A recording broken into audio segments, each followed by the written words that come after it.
Amados hermanos, seguimos con nuestra serie de sermones acerca del libro de Malaquías. Y hoy nos encontramos en nuestro octavo sermón. Y quiero que me acompañen abriendo sus Biblias en el libro de Malaquías capítulo 3 y vamos a estar leyendo de los versículos 13 al 18. Malaquías capítulo 3, versículos 13 al 18. ¿Ya todos lo tienen? Leo para ustedes. Vuestras palabras contra mí han sido violentas, dice Jehová. Y dijisteis, ¿qué hemos hablado contra ti? Habéis dicho, por demás es servir a Dios. ¿Qué aprovecha que guardemos su ley y que andemos afligidos en presencia de Jehová de los ejércitos? Decimos pues, ahora, bienaventurados son los soberbios y los que hacen impiedad, no solo son prosperados, sino que tentaron a Dios y escaparon. Entonces los que temían a Jehová hablaron cada uno a su compañero, y Jehová escuchó y oyó, y fue escrito libro de memoria delante de él para los que temen a Jehová y para los que piensan en su nombre. Y serán para mí especial tesoro, ha dicho Jehová de los ejércitos, en el día en que yo actúe, y los perdonaré como el hombre que perdona a su hijo que le sirve. Entonces os volveréis y discerniréis la diferencia entre el justo y el malo, entre el que sirve a Dios y el que no le sirve. Pues bien, como les decía, nos encontramos en lo que hemos denominado las denuncias del profeta Malaquías. Hemos tocado 7 de esas denuncias en los sermones anteriores y hoy nos vamos a encontrar en la denominada octava denuncia que Malaquías o el Señor a través del profeta le estaba haciendo a la nación de Israel. Y entendemos entonces que el Señor se dirige no solamente a las palabras que ellos estaban diciendo, sino que más allá se dirige a los pensamientos que se estaban revelando o los pensamientos que realmente estaban revelando lo que se encontraba o lo que había en el corazón, y esto estaba reflejando la terrible realidad o el terrible estado espiritual en la que la nación se encontraba en ese instante. A diferencia de los que pensaban muchos en los tiempos de Malaquías, el Señor se mantenía fiel a su pacto por su misericordia. Recordemos que el Señor les había dicho, por esto no han sido exterminados. Yo Jehová no cambio. Recordemos nuestro sermón anterior, el Señor se permanecía fiel, mostrándonos que a pesar de todo lo que la nación estaba haciendo, Él permanecía inamovible en su misericordia, y por eso la nación no había sido exterminada, en contraste con lo que sucedió con Edom. Recordemos que el pueblo de Edom decía para sí, si el Señor nos derriba, volveremos a edificar, y el Señor decía, volveré a destruirlos y no quedará ninguno de esa nación. Y entendemos entonces que la historia de la nación de Israel no es el registro de una obediencia perfecta, sino que entendemos que es una serie o una historia de recurrentes alejamientos donde la nación siempre murmuraba contra el Señor les ofrecía misericordia, eran perdonados, volvían otra vez a estar en paz con el Señor, pasaba un tiempo y se olvidaban de lo que el Señor hacía y otra vez la nación volvía a altercar contra el Señor. Y curiosamente los israelitas le preguntaban la forma en cómo ellos debían devolverse al llamado del Señor. El Señor les decía, vuélvanse a mí y yo me volveré a vosotros. Y ellos preguntaban, ¿en qué sentido, Señor, tenemos que volvernos hacia ti? Y recordemos que la respuesta del Señor estaba orientada a que se tenían que volver de sus malos caminos, pero que también tenían que volverse en pagar los diezmos y las ofrendas. Y recordemos entonces que esos diezmos eran para el sostenimiento de los sacerdotes, el sostenimiento del templo, para que los sacerdotes encargados de ministrar delante del Señor pudieran cumplir con su mandato y no descuidarse y descuidar a la nación, por lo cual eso había traído para toda la nación un deterioro espiritual. Entonces ahora nos vamos a encontrar en nuestra octava acusación que el Señor hace por medio del profeta Malaquías. Vamos a nuestro versículo 13, por favor. El Señor le dice a la nación: vuestras palabras contra mí han sido violentas, dice Jehová, y dijisteis que hemos hablado contra ti. Ahí está la octava acusación. Vuestras palabras han sido violentas contra mí. Y luego ellos, en su soberbia, aún sin reconocer, a pesar de todo lo que había sucedido anteriormente, se atreven nuevamente a preguntar y a cuestionar al Señor, diciéndole que hemos hablado contra ti. Se les había olvidado todo lo que había sucedido, todo lo que ellos estaban haciendo. Se habían apartado del Señor, estaban presentando sacrificios de animales que no eran aceptos para el sacrificio. Aún se habían olvidado de pagar los diezmos para el mantenimiento y el sustento de la nación. Habían dejado a sus esposas para casarse con mujeres impías que los estaban llevando a vivir una vida de idolatría. Y aún no reconocían su pecado y tenían la osadía de preguntar: ¿qué hemos hecho, Señor, contra ti? Es como cuando el niño es sorprendido en una falta y usted le pregunta al niño: ¿por qué haces esto? Papá, pero yo no he hecho nada. El niño es sorprendido haciendo la pilatuna. Algo así estaba sucediendo con la nación. Israel habló en contra del Señor, o hablaba en contra del Señor de una manera totalmente dura, de una manera pecaminosa, y aparentemente no se estaban dando cuenta o no habían percibido que esto tendría unas consecuencias en su vida. Estaban siendo insolentes en gran manera. Y el reclamo del Señor tenía que ver con algo que ellos estaban diciendo. Lo que decían era algo que atentaba en contra de la soberanía de Dios.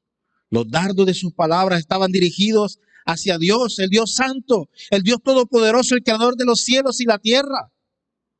Y aún así, estos hombres atentaban contra el Señor con las palabras que salían de su boca. El Señor los califica que estas palabras eran violentas. Y podemos entender que la palabra utilizada aquí proviene del hebreo hazak, que es una traducción que literalmente significa duro, áspero o grosero. En otras palabras, podríamos decir que el Señor estaba recibiendo un trato o un maltrato verbal por parte de los judíos, que era un maltrato áspero, que era un maltrato violento en contra del Dios santo. Cuando lo que debería salir del corazón o de su boca eran palabras para glorificar y exaltar al gran Señor, lo que estaban saliendo eran palabras ásperas y duras dirigidas al Dios santo, al Dios todopoderoso. Y cuando estos hombres escucharon el reclamo del Señor, ellos debieron haberse sentido confundidos. Y por eso entendemos que el Señor continúa con su acusación diciéndole: ustedes han sido duros conmigo. Y ellos, aún sin entender lo que estaba sucediendo, tienen la osadía de decirle: Señor, que hemos hablado contra ti. Y aquí se hace notoria, amados hermanos, la característica del pecado. Antes de cometer el pecado no se toma conciencia de todo el impacto que el pecado puede causar. Casi siempre cuando la persona peca piensa que el pecado es algo inofensivo, que no va a producir ningún resultado lamentable. Pero después de cometer el acto de pecado, se toma conciencia de lo devastador que puede traer el resultado del pecado. Ahora bien, estos hombres, en lugar de arrepentirse, o la nación en lugar de arrepentirse, lo que hacen es refutar constantemente la validez de cada acusación que el Señor estaba haciendo contra ellos. Y lo hemos visto a lo largo de todos los sermones. El Señor lanza una acusación y ellos automáticamente le responden: Señor, ¿qué hemos hecho? No hemos hecho esto, o hemos hecho esto otro. Lamentablemente, amados hermanos, ya será tarde para dar marcha atrás. Los judíos, la nación, estaba hablando mal acerca de Dios o mal en contra del Señor, pero no estaban siendo conscientes de todo el daño que esto les estaba causando. Y por eso le preguntan: Señor, ¿qué hemos hablado contra ti? De modo que el Señor ahora les va a dar las razones de su reclamo a la nación de Israel. Veamos lo que dice el versículo 14. Allí el Señor va a describir todo lo que la nación había hecho en contra del Señor. El Señor entonces les da las razones de su reclamación y les dice, versículo 14, habéis dicho, por demás es servir a Dios, ¿qué aprovecha que guardemos su ley y que andemos afligidos en presencia de Jehová de los ejércitos? En otras palabras, es en vano servir a Dios. Porque ¿qué provecho podemos sacar nosotros guardando su palabra y que andemos afligidos delante de su presencia? Ese era el pensamiento que tenía la nación. Y ellos decían entonces, ¿qué hay de bueno en servir al Señor? No vale la pena hacerlo. ¿Por qué? Porque estaban viendo, y lo vamos a ver más adelante, el resultado de aquellos que no adoraban ni buscaban al Señor, pero vivían una vida prosperada. Aparentemente prosperada. Amados, toda práctica y cumplimiento de las leyes y las normas que el Señor había establecido a ellos les parecían o les resultaba una carga pesada de llevar. Ya no tenía sentido servirle al Señor. ¿Y saben por qué? Porque sus corazones no estaban convencidos de cumplir las normas que el Señor les había dado. Ya era el fruto de la decadencia espiritual. Recordemos que habían entrado en una decadencia y esa decadencia los había llevado a ellos a cometer cosas que no eran agradables a los ojos del Señor. Una de las cosas que cometieron y que el Señor reclamaba mucho era que presentaban sacrificios de animales que no eran aptos para el sacrificio. Y el Señor pacientemente permitió que esto sucediera por una razón. Pues bien, esta nación había decidido, estos hombres habían decidido, habían concluido que servir al Señor es algo inútil. Y esto lo entendemos porque sus corazones se habían enfriado y con su vida y los actos que estaban cometiendo se habían apartado de la presencia del Dios Santo. Por lo tanto, entendemos que el Señor aún pacientemente los estaba llamando al arrepentimiento. Pero como consecuencia de esa frialdad espiritual, ellos llegaron a acusar incluso a Dios por la situación en la que se encontraban. Aún no eran conscientes que todo lo que estaban atravesando era por causa de ellos mismos y tuvieron la osadía de acusar a Dios diciendo, es en vano servir al Señor. Y honestamente, amados hermanos, delante del Señor, usted y yo no podemos disimular. El Señor ve, conoce nuestros corazones, sabe todo. Él escudriña hasta los rincones más oscuros de nuestras almas.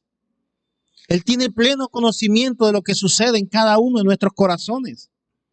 El Señor sabe perfectamente, amados hermanos, si acudimos al servicio de la iglesia o si acudimos a un estudio bíblico por obligación moral.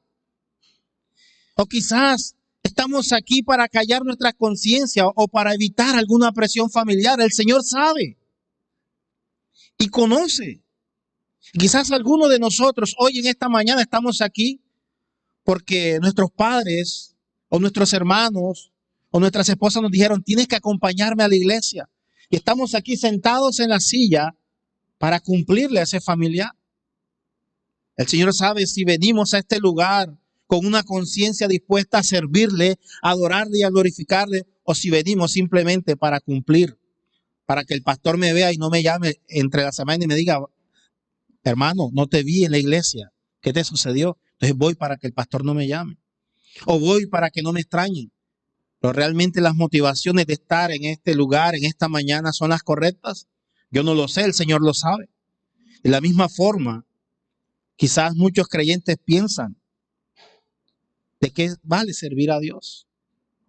Si atravesamos por situaciones críticas y difíciles en el mundo, pero vemos que los que no son creyentes y no buscan a Dios, son prosperados en gran manera. Amados, el Señor conoce nuestros corazones. Percibe, el Señor sabe y percibe si acudimos a su presencia o venimos delante de Él solo por intereses personales, para implorar su ayuda, o si estamos aquí o vamos a Él por amor y por el amor que sentimos por Él. Miren, hay personas que los domingos por la mañana vienen a la iglesia y disculpen, a calentar la silla. De cuerpo presente están aquí, pero su mente está divagando y pensando. Hoy juega la selección Colombia, hoy juega Junior. Yo estaría mejor en playa, estaría mejor en Curazao, no sé, en cualquier lugar, una isla paradisíaca, pero menos en la iglesia. Y eso sucede más a menudo de lo que usted y yo pensamos. Vienen aquí con los rostros aburridos, cansados. Y eso demuestra que preferirían estar en otro lugar, menos en la iglesia. Y allí entonces, o incluso hay personas que vienen solamente a la iglesia para criticar lo que ven, para criticar lo que oyen. Oye, mira, el pastor hoy vino, ese pantalón lo trajo la semana pasada, está repitiendo ropa. O mira la hermana, otra vez el mismo peinado. O vienen a criticar otra vez la misma enseñanza. Hace 2 años el pastor Udure enseñó acerca de lo mismo, otra vez viene a enseñar lo mismo. Y así nos las pasamos en la iglesia. Y era lo que estaba sucediendo con la nación de Israel, mostrando la corrupción que había en el corazón. Ahora bien, si en nuestros corazones, amados hermanos, no hay gratitud, no hay amor, entonces no habrá deseo de adorar y glorificar al Señor. Y todo lo que hagamos entonces, así sea que entreguemos una generosa ofrenda, no tendría o no tendrá ningún sentido delante del Señor si no lo hacemos convencidos de que el amor de Dios gobierna nuestras vidas. De que es importante glorificar a Dios aún con nuestras vidas. Miren, ¿recuerdan el pasaje del Señor con la mujer samaritana que se describe por allá en el capítulo 4 del Evangelio según San Juan? La mujer samaritana estaba sentada en el pozo donde ella estaba sacando agua y el Señor se la acerca, conversa con ella y luego de una serie de conversaciones le dice: mujer, créeme que la hora viene cuando ni en este monte ni en Jerusalén adoraréis al Padre. Los samaritanos tenían la costumbre de ofrecer sacrificios en ese monte. Pero el Señor les dice y les aclara que ni en Jerusalén, que era la capital de la nación, tampoco iba a ser el futuro lugar donde se adorara a Dios. Recordemos que los verdaderos adoradores adorarán al Padre en espíritu y en verdad. ¿Qué significa esto? Que nosotros adoramos al Señor con todo nuestro ser y no necesitamos estar en un lugar especial, pero sí necesitamos congregarnos como hermanos para adorar al Señor. Ahora bien, alguna vez un hombre se le acerca a otro amigo y le dice: ¿sabes qué? Yo creo que me voy a ir al infierno porque juego fútbol todos los domingos. Y aquel hombre lo abraza y le dice: ¿sabes qué? Tú no te vas a ir al infierno por jugar fútbol, porque el fútbol no es pecado. Quizás te irás al infierno por rechazar al Señor Jesucristo. El pecado no está en jugar fútbol. El pecado está en rechazar a Dios con todas las fuerzas de nuestros corazones. Y la nación de Israel, volviendo a nuestro texto, estaba haciendo exactamente eso. Estaban rechazando a Dios con todas las fuerzas de sus corazones. Porque estaban atentando contra el Señor. Señor, ¿qué hemos hecho contra ti? Y el Señor les dice: habéis dicho que servir a mí o servirme a mí es en vano. Han dicho: ¿qué aprovecha guardar la ley y que andemos afligidos delante de tu presencia? Quizás, amados hermanos, muchos creyentes piensan exactamente lo mismo. ¿De qué provecho sirve o de qué nos sirve servirle al Señor? En otras palabras, estos hombres lo que estaban diciendo es que no sirve de nada servir como Dios manda, porque les va mejor a los impíos. Ellos creían que los impíos, al hacer el mal, les iba a ir bien. Y realmente son palabras fuertes, porque creen que Dios no hace diferencia entre los justos y los impíos. Lo impresionante es que muchas personas piensan así, aunque generalmente no admiten esto. Y estas cosas suceden más de lo que usted y yo imaginamos. Miren, el Señor ve lo que hay en nuestros corazones. Y esto no es solamente un problema en los tiempos de Malaquías, es un problema que se traslada a nuestros tiempos. Tristemente lo vemos hoy en nuestros días también. Muchos se preguntan y se hacen estas preguntas. ¿Por qué los malos se salen con la suya, pero todo es difícil para los creyentes? Creo que muchos de nosotros nos hemos hecho ese interrogante en alguna vez de nuestras vidas. En realidad muchas personas dudan de la justicia de Dios.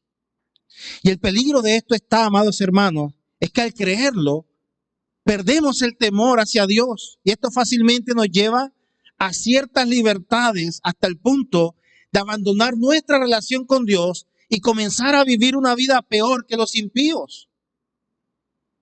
Muchos creyentes, aún siendo creyentes, dicen, pero yo siendo creyente, atravieso por situaciones difíciles, pero veo que el vecino, el hermano que no es creyente, le va bien y prospera en todas las cosas que hace. ¿Por qué yo, que soy creyente, no puedo recibir lo mismo? Y aquí es donde entran, y disculpen lo que voy a decir, las famosas iglesias de la prosperidad, que comienzan entonces a ofrecerte lo que realmente Dios no te está ofreciendo. Comienzan a ofrecer, entonces ven, busca a Cristo aquí, en este lugar, y obtendrás casa, beca y carro, y todas las cosas que te imaginas. Entonces toman a Dios como el genio de la botella, frotamos y Dios hace. No, amados hermanos, no se trata de eso. Se trata de entender que el Señor es el dueño de nuestras vidas, de nuestras almas, y que Él es el dueño absoluto de todas y cada una de las cosas que nos suceden a nosotros. Ahora bien, ¿por qué el impío prospera? Salmo 37 y Salmo 73. Ahí tienen la respuesta. En cierta ocasión, hablando con personas, hemos llegado a esa conclusión. Pero pastor, yo veo que como creyente me toca sufrir, me toca pasar por dificultades. Y yo veo que el vecino de mi casa tiene 3 mujeres, tiene 2 casas, 4 carros. Yo veo que le va bien en todo. Sí, le va bien en todo, pero ¿cómo está su vida espiritual? ¿Qué es lo que realmente importa? ¿El bienestar económico? ¿O tener la certeza que al morir pasaremos una eternidad con el Señor? Y llegamos a la conclusión y decimos, la Biblia nos enseña, y el mismo Señor lo dijo, en el mundo tendréis aflicciones, pero confiad, yo he vencido al mundo. Y en esa promesa es más que suficiente para entender que el Señor tiene el control de todas las cosas. Sí, que debemos preocuparnos, claro, por tener una buena vida económica para el sostenimiento de nuestros gastos personales y de nuestra familia. Sí, es cierto, pero esa no es la prioridad, amados hermanos. La prioridad es servirle al Señor, gozarnos en Él, porque Él también prometió que Él nos sustentaría de todas y cada una de las cosas. Debemos aprender entonces a descansar en el Señor. Ahora bien, el cuestionamiento de estos hombres de la observancia de la ley era el aburrimiento de estar en la presencia de Dios. Y este aburrimiento demostraba cuán alejados estaban espiritualmente o cuánta pudrición espiritual tenían en su corazón. No solamente se estaban justificando, sino que también estaban encontrando argumentos para seguir sus caminos deseosos de desligarse de cualquier presión que sus conciencias podrían despertar en ellos. Su conciencia les estaba diciendo, está mal lo que están haciendo. Sin embargo, ellos decían, no, mal es servir a Dios porque no tenemos provecho de ello. Servimos a Dios y mira lo que ha sucedido con nuestras vidas. Fuimos esclavizados por más de 70 años. Regresamos del exilio. Ahora queremos vivir nuestra vida como nosotros queremos vivir en libertad. Quiero ser libre, pero ¿libre para qué? Para seguir cometiendo pecado, para seguir viviendo una vida que desagrada al Señor. Esto era lo que ellos estaban haciendo. Pues bien, esto nos lleva a nuestro siguiente versículo, el versículo 15. El Señor continúa diciendo, decimos pues ahora, bienaventurados son los soberbios, los que hacen impiedad. No solo son prosperados, sino que tentaron a Dios y escaparon. Ese era el pensamiento que ellos tenían en ese momento. Es en vano servir a Dios y de nada nos sirve porque mira, Señor, bienaventurados son ellos los soberbios, los que hacen impiedad. ¿Sabes por qué? Porque están siendo prosperados. Tentaron contra ti y aún escaparon de tus juicios. Cualquier parecido con la realidad es mera coincidencia. Muchos pensamos de esa manera. Lo decía anteriormente, vemos al impío prosperar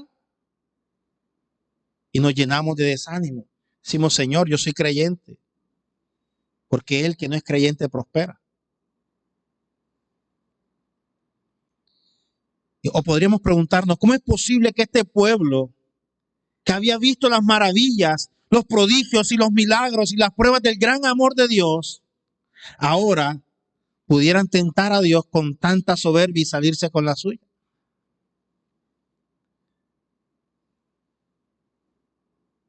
La nación de Israel era la nación escogida por Dios, pueblo santo, su especial tesoro. El Señor había prometido que estaría con ellos todos los días hasta el fin del mundo. Era su nación, era la niña de sus ojos. Habían visto muchos milagros, muchos prodigios, y aún así se atrevían o tenían la osadía de decirle al Señor que era en vano servirle porque los impíos eran prosperados más que ellos. Amados, el profeta Habacuc también había percibido estas cosas y había hablado también en su libro cómo el Señor iba a juzgar la vida de la nación y que ese juicio iba a caer sobre su amado pueblo, que había sido un pueblo rebelde, un pueblo obstinado, un pueblo indiferente. Y cuán doloroso, amados hermanos, resulta ver a una nación que había visto las grandezas del Señor ahora actuando de una manera totalmente despectiva, totalmente indiferente o rebelde. Es como cuando tenemos a nuestros hijos amados, les enseñamos, los instruimos, y luego cuando este hijo crece se rebela contra nosotros, contra la autoridad de nosotros como padres. Nos duele verlo y nos duele esa actitud despectiva e indiferente. Y de esta misma manera la nación se estaba comportando contra el Señor. Por eso el Señor les dice, estas palabras han sido violentas, han sido duras, han sido groseras, han sido palabras irreverentes, impropias para mí. Pero la nación estaba dialogando acerca de estas cosas. Ellos decían, pero ¿de qué nos vale servirle? ¿De qué nos vale vivir una vida en total servicio al Señor si al final de cuentas los que prosperan son otros? ¿De qué me vale a mí, o podríamos decirlo en nuestros días, de qué me vale a mí venir a la iglesia, buscar del Señor y mi vida sigue igual? No consigo trabajo, no consigo empleo, estoy desanimado, no quiero ir a la iglesia. En fin, son una serie de cosas. Pero esto hace parte del crecimiento del creyente, amados hermanos. Y lo que tenemos que tener en cuenta entonces es fijar nuestra mirada en el Señor y entender que Él es el único que puede cambiar nuestras vidas. Ahora bien, volviendo a nuestro tema, la nación ahora estaba dialogando entre ellos acerca del servicio de la adoración al Señor. La conclusión a la que ellos llegaron es que no valía la pena servir o adorar al Señor. No valía la pena vivir en santidad, no valía la pena someterse a sus preceptos divinos, no valía la pena humillarse delante de Dios. Y más ofensivo aún, ellos estaban exaltando o haciendo apología de la impiedad. Estaban diciendo bienaventurados, dichosos, muy felices son los soberbios, los que no te conocen y aún así son prosperados. Y era el contraste que estaban haciendo entre el bien y el mal. Estaban sintiendo envidia de los que hacían mal porque sabían y estaban percibiendo que los que estaban haciendo mal estaban siendo prosperados en contraprestación de ellos que glorificaban a Dios y no habían visto un cambio en su vida. Ahora entendemos entonces que su decadencia espiritual los estaba llevando a mirar las cosas materiales y no las cosas espirituales.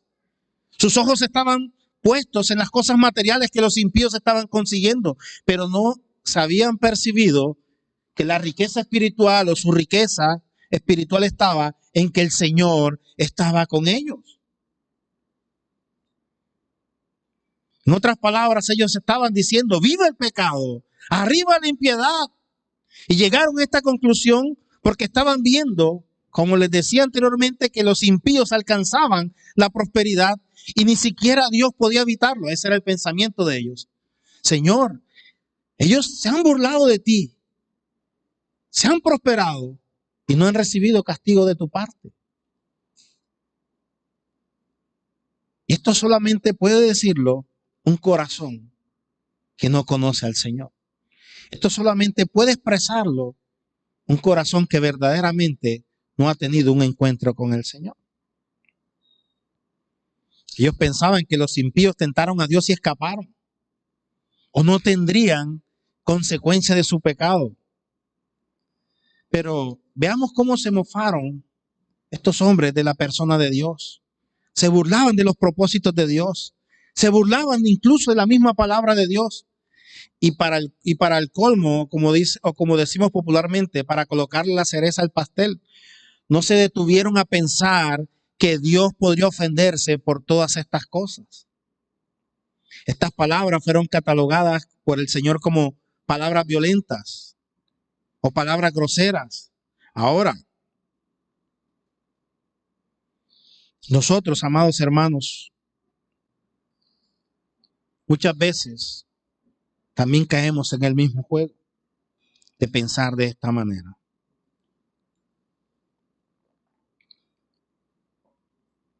Y el Señor no puede tolerar este tipo de ataques. Ahora, es muy fácil ver el pecado de otros, pero muchas veces es muy difícil ver el pecado en nosotros mismos. Ahora bien, no podremos decir que nosotros muchas veces no hacemos lo mismo. Muchas veces señalamos, pero no vemos que somos nosotros los que estamos pecando por el simple hecho de pensar en que a los malos les va bien y a nosotros no. ¿Cuándo hacemos eso, pastor? Pues cuando vemos la prosperidad de los impíos y con ligereza llegamos a la conclusión de que no vale la pena esforzarnos por seguir a Cristo. O no vale la pena vivir en santidad. O no vale la pena agradar al Señor en todas las cosas que hacemos. Y decimos, total, los que ofenden a Dios en todo sentido van a tener éxito. Y nosotros que procuramos respetar los principios divinos, nos hallamos rodeados muchas veces de escasez, de tristeza, de desánimos y de una cantidad de pruebas. Y ellos viven la vida felices y comiendo pernices. Y nosotros vivimos una vida siempre llena de pruebas. Miren, en cierta ocasión, voy a hacer un paréntesis aquí, en cierta ocasión un joven creyente, estudiante en la universidad, se preparaba para un examen difícil. Llegó el día del examen y se fue a presentar la prueba y este joven comienza a hacer su prueba y el profesor se sienta en su escritorio, toma un libro y comienza a leer.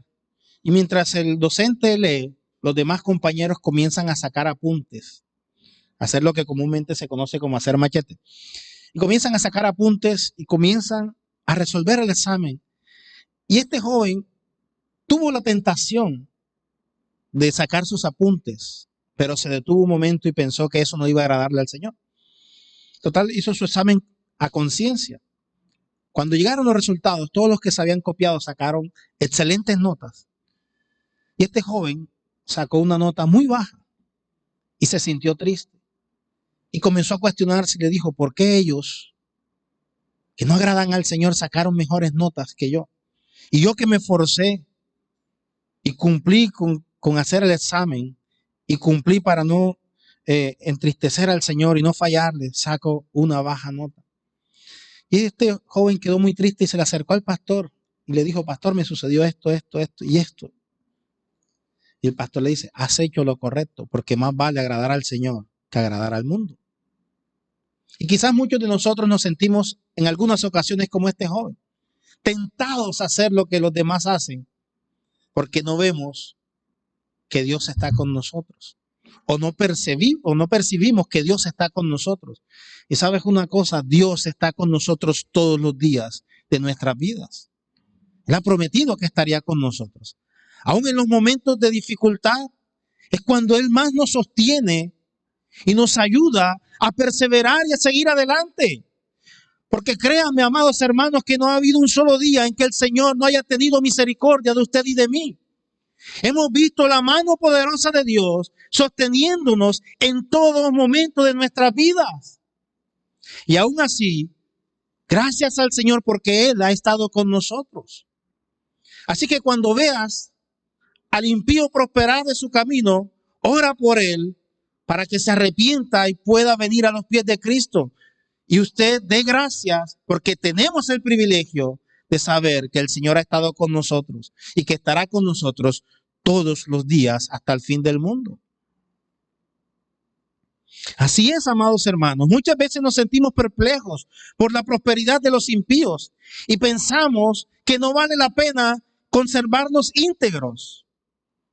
Y esto puede ejercer una gran presión para dilatar nuestras normas morales o nuestro conocimiento en el Señor.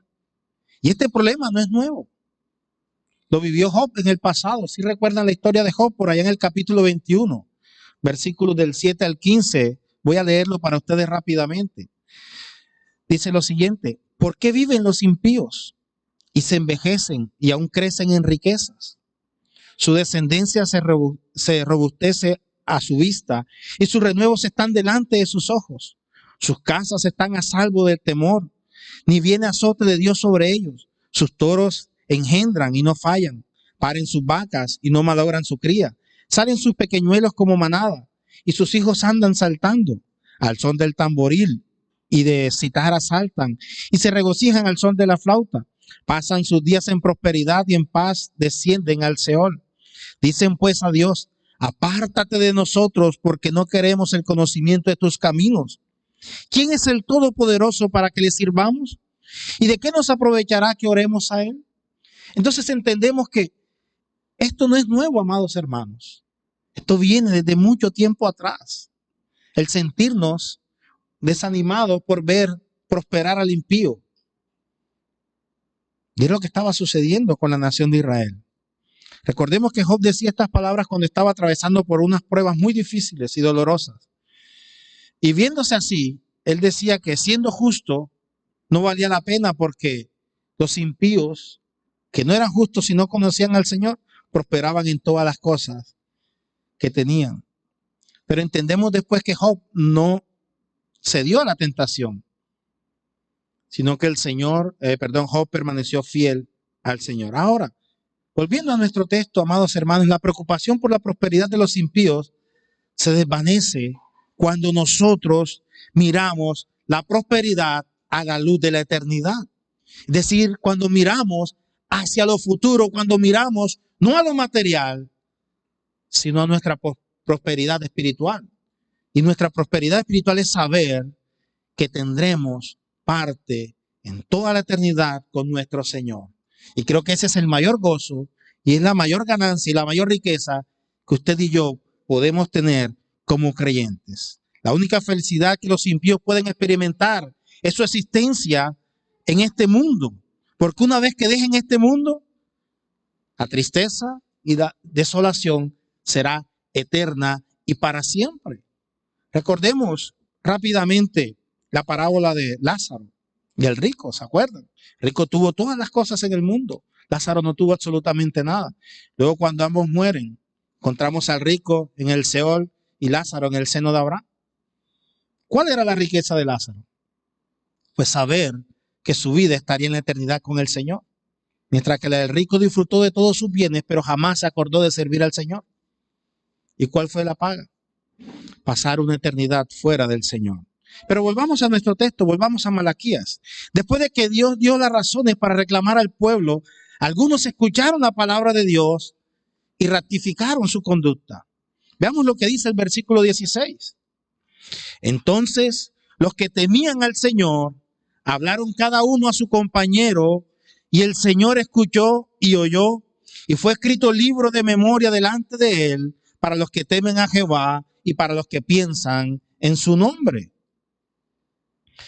Entonces, entendemos que hubo algunos de los que estaban allí presentes que reconocieron su error, reconocieron su pecado y entonces se devolvieron de lo que estaban haciendo, se devolvieron de sus malos caminos, reconocieron ese esa equivocación, comenzaron a reverenciar y a honrar al Señor y temieron al Señor.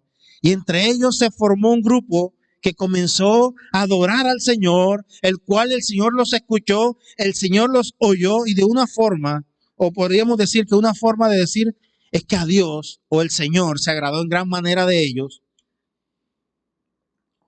y en consecuencia hizo escribir un libro de memorias en el cual se recordaría que estos hombres se volvieron de sus malos caminos y comenzaron a adorar al Señor.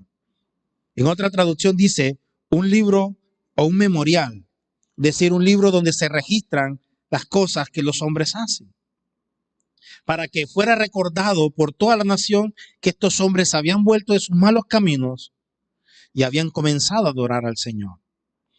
Ahora la pregunta es, si el Señor escribiera un libro de memorial hoy en día, ¿estaríamos seguros que nuestros nombres aparecerían allí? Es una pregunta retórica, amados hermanos. Si el Señor ahora abriera un libro de memorial, no estoy hablando sino un libro de memorial donde Él registrara las cosas que hacemos, si le estamos honrando, ¿estaríamos convencidos de que nuestros nombres estarían en ese libro y que apareceríamos allí como una persona que está honrando a Dios por medio de su obediencia a Él? No me respondan, es una pregunta retórica que nos lleva a reflexionar si realmente estamos honrando al Señor. Ahora, el honrar no es solamente venir a los servicios de la iglesia. El honrar va más allá y el honrar tiene que ver con nuestra relación personal con Dios, con nuestra vida. Si realmente en nuestra vida adoramos al Señor como Él lo merece. Ahora, podemos contemplar la respuesta más aceptable de aquellos que escuchaban al Señor. Recordemos que habiendo grupos entonces aquí, los que decían que no valía la pena servir al Señor, y los que se arrepintieron y reconocieron su error y comenzaron entonces a adorar al Señor. Ahora, ellos hablaban a una voz con una interacción mutua relacionándose entre ellos, diciendo al hermano, mira, tenemos que honrar al Señor. Vamos a honrar al Señor. Y estos hombres se llenaron de ánimo y comenzaron a glorificar a Dios de tal manera que el Señor entonces extendió este libro para registrar todas y cada una de las cosas que ellos hacían para la honra del Señor. Ahora bien, esto nos lleva a nuestros dos últimos versículos, versículos 17 y versículos 18, la consecuencia de la adoración al Señor. Y el Señor entonces les dice, y serán para mí especial tesoro.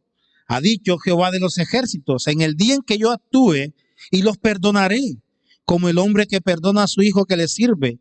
Entonces os volveréis y discerniréis la diferencia entre el justo y el malo, entre el que sirve a Dios y el que no le sirve.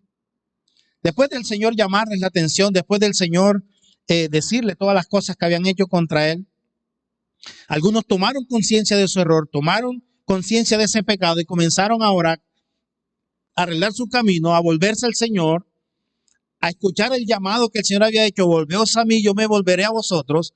Estos comenzaron ahora a decir, sí, hemos actuado en contra del Señor, nos hemos equivocado, compondremos nuestros caminos y ahora la consecuencia sería que serían para el Señor un especial tesoro y el Señor los iba a perdonar como aquel hombre que perdona a su hijo que le sirve. Y el Señor les dice, entonces os volveréis y discerniréis la diferencia entre el justo y el malo, entre el que sirve a Dios y el que no le sirve. Y es así, amados hermanos, como el Señor actúa con sus hijos. Él nos perdona cuando reconocemos nuestros pecados, cuando reconocemos que nos hemos equivocado y vamos a Él. Él nos perdona, porque Él lo ha prometido. Él es justo para perdonar nuestras faltas y nuestros pecados. Si le confesamos nuestros pecados, si reconocemos que hemos fallado delante de Él, Él es justo para perdonarlo. Ahora, entendemos ahora que Israel nunca valoró realmente el ser escogida como la nación santa del Señor. Y nosotros los gentiles, los que no pertenecíamos a su pueblo por no haber nacido judíos, ahora también somos parte de ese gran tesoro por el precio que el Señor pagó en la cruz del Calvario, porque murió en la cruz para la remisión de nuestros pecados y comprarnos ahora a precio de sangre y adoptarnos ahora como hijos suyos. Y hacemos parte ahora de ese gran especial tesoro, hacemos parte de su reino, hacemos parte de su iglesia universal y el Señor va a guardar a sus joyas como especial tesoro y tendremos la certeza de que habrá muchas a lo largo y ancho del mundo porque el Señor se acordará y tendrá misericordia de ellos. Y este será el remanente, el grupo fiel y dedicado que sinceramente y de corazón adorarán al Señor en espíritu y en verdad. Finalmente, amados, llegará el día donde se hará diferencia entre el justo, entre el bueno y el malo, entre el que sirve a Dios y el que no le sirve. Entonces, los justos se gozarán y nos gozaremos en gran manera y sabremos realmente que sí vale la pena servirle a Dios Todopoderoso. Servir y honrar a Dios, amados hermanos, tiene jugosas recompensas. No miremos la vida material. Pueden que nuestras recompensas no sean materiales, pero ¿qué importancia tienen?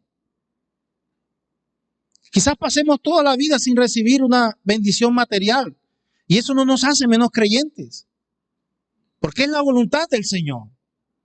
Entendemos que si es la voluntad del Señor, a algunos nos prosperará más que a otros, pero eso no nos hace menos creyentes, amados hermanos. Es la voluntad santa y perfecta del Señor.